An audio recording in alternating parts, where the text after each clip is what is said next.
Greetings to you, brothers and sisters. Today, I just want to throw a word of encouragement from the book of Psalms, chapter 121. This psalm was written by King David, and it's quite obvious that it was written after he had become king.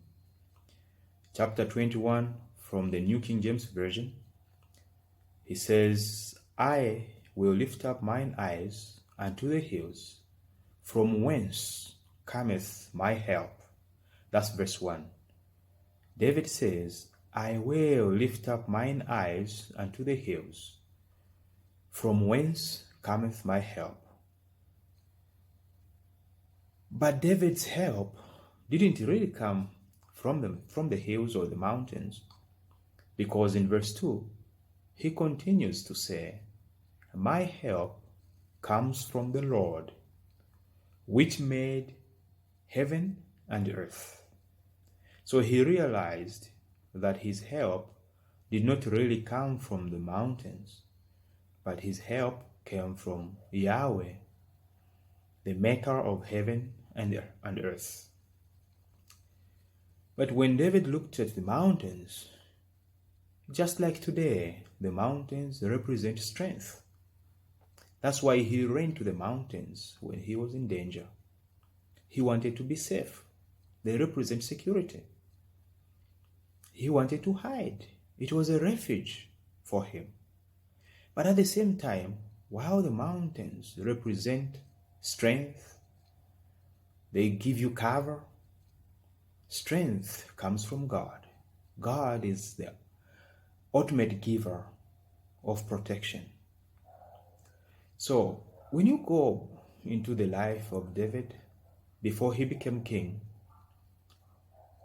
you see that David was on the run for some time. Probably for 10 to 15 years, he was hiding in the caves, in the mountains. So when he lifted up his eyes to look up to those mountains, he did not just see the beauty of the mountains, how the hills were formed. He saw his life flash right before his eyes. He remembered moving from one hill to the next, moving from one cave to the other, hiding right at the far end of the cave, while his pursuer, the king, King Saul, was right in front or at the opening of the cave. So it to him, the mountains reminded him of the years of suffering, how he suffered, how he ran from place to place, trying to preserve his own life. So when he lifted his eyes up to the mountains, David, apart from seeing the hills, he saw despair, he saw grief, he saw darkness, he saw hopelessness. But again, when he looked at those mountains, he saw something more and beyond despair and grief, more and beyond darkness and hopelessness. He saw protection. He saw deliverance. He saw safety. In those clefts of the rock, he saw the hills. David knew the presence of God while he was in those mountains. He realized that he was not protected by the mountains.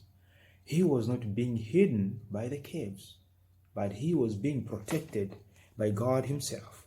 The presence of God is what was preserving the life of David. Now, my brothers and sisters, we all have our own mountains, spots that remind us of the despair that we experienced in life, the grief that we endured, the darkness, the hopelessness, not knowing where to go and where to turn, knowing that your life is at stake. But today we are still breathing, we are still alive, because God remained faithful.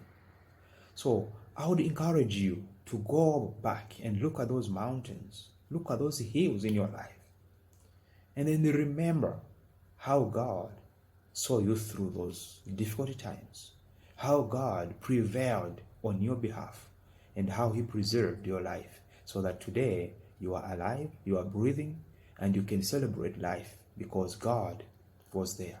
God is our strength. God is our place of refuge. That's why in the same book of chapter 46, Psalm chapter 46, verse 1, the Bible says, God is our refuge and strength, an everlasting help in trouble. Therefore, we will not fear, though the earth give way, and the mountains fall into the heart of the sea, though its waters roar and foam, and the mountains quake with their surging. God still remains our refuge. He remains our strength, an ever-present help in times of trouble. Trust in God, and God will still remain faithful. Thank you, and God bless you.